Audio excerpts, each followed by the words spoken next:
is where you become self-employed. I often say to entrepreneurs that if you can't take 3 months, 90-day break away from your business, and your business still runs and your customers are still serviced and you're still meeting your numbers, then you're not really an entrepreneur, you're self-employed.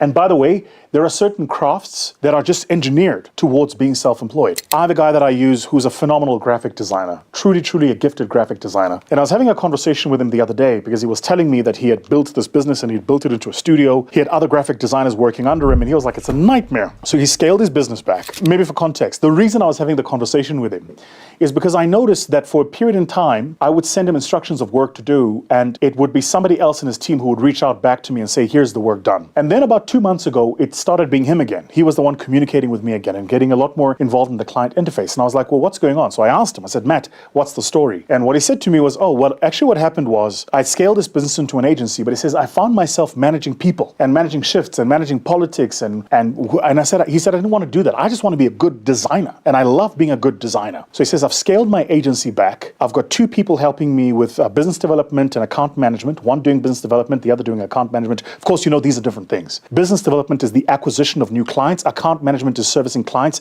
that already exist. He said, I've got 2 people, one doing business development, the other one doing account management. I've got a phenomenal lady who's helping with the office. She does, she's the receptionist. She kind of doubles as my PA, helps me manage my calendar, my diary, manages the office environment. And then he says, and I've got, 3 people who help with executing parts of the project, but he says, I'm back involved and I'm doing the graphic design again. So effectively what he's saying is that he had moved away and he's come back to being self